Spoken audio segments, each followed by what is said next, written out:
తెలంగాణ లోక్సభ ఎన్నికల్లో అనుకున్న విధంగానే ఘన విజయాన్ని అందుకున్న బీజేపీ రాష్ట్రం నుండి ఇద్దరు కీలక నేతలను కేంద్ర కేబినెట్ లోకి తీసుకుంది. ఇప్పటికే కేంద్ర మంత్రిగా చేసిన తెలంగాణ బీజేపీ అధ్యక్షుడు సికింద్రాబాద్ ఎంపీ కిషన్ రెడ్డికి మోదీ 3.0 కొత్త కేబినెట్ లోనూ స్థానం దక్కగా ప్రస్తుతం బీజేపీ జాతీయ కార్యదర్శిగా ఉన్న తెలంగాణ బీజేపీ మాజీ అధ్యక్షుడు కరీంనగర్ ఎంపీ బండి సంజయ్ కి తొలిసారి కేంద్ర కేబినెట్ లో చోటు దక్కింది.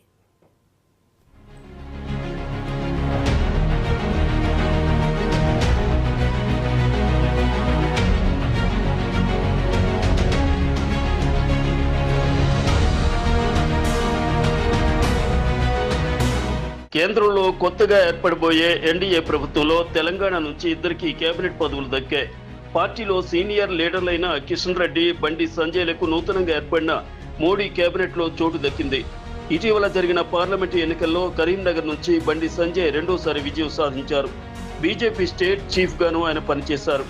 బండి అధ్యక్షుడిగా ఉన్న సమయంలోనే బీజేపీ అసామాన్యంగా తెలంగాణలో భారీగా బలం పుంజుకుంది. అందుకు బండి చేపట్టిన రాష్ట్ర వ్యాప్త పాదయాత్ర దోహదం చేసింది. ఆయన దూకుడు రాజకీయం బీజేపీ శ్రేణుల్లో ఉరకలెత్తే ఉత్సాహాన్ని నింపింది. ఢిల్లీ పార్టీని తెలంగాణలోని గల్లీ గల్లీలో తెలిసేలా చేయడంలో బండి సంజయ్ కీలక పాత్ర పోషించాడని చెప్పొచ్చు. మరోవైపు బీఆర్ఎస్ ప్రభుత్వంలో జరిగిన అవినీతి, ప్రజా వ్యతిరేక విధానాలపై అలుపెరుగని పోరాటం చేశారు బండి సంజయ్. దీంతో బండి సంజయ్కి నేషనల్ లెవెల్లో క్రేజ్ దక్కింది.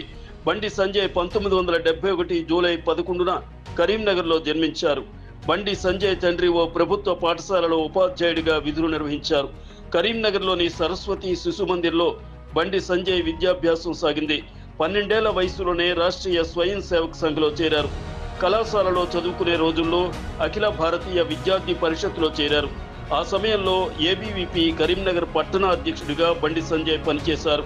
పలు రాష్ట్రాల ఏబీవీపీ ఇన్ఛార్జిగా కూడా ఆయన పనిచేశారు. మరోవైపు భారతీయ జనతా యువ మోర్చాలో పలు కీలక బాధ్యతలు నిర్వహించారు. 1996లో మాజీ కేంద్ర మంత్రి ఎల్కే అద్వానీ నిర్వహించిన రథయాత్రలో బండి సంజయ్ పాల్గొన్నారు. 2005లో కరీంనగర్ పట్టణంలోని 48వ డివిజన్ నుండి బీజేపీ కార్పొరేటర్గా తన రాజకీయ ప్రయాణం మొదలుపెట్టిన ఆయన అంచెలంచెలుగా ఎదిగి నేడు కేంద్ర సహాయ మంత్రి స్థాయికి చేరుకున్నారు.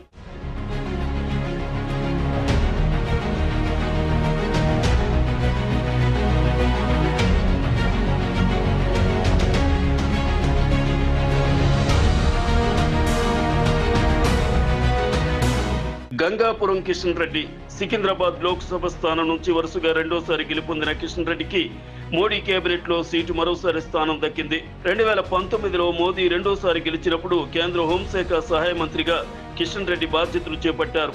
ఆ తర్వాత 2021లో కేంద్ర కేబినెట్ విస్తరణలో భాగంగా కేబినెట్ మంత్రి అయ్యారు. పర్యాటక శాఖ, ఈశాన్య రాష్ట్రాల అభివృద్ధి శాఖలను పర్యవేక్షించారు.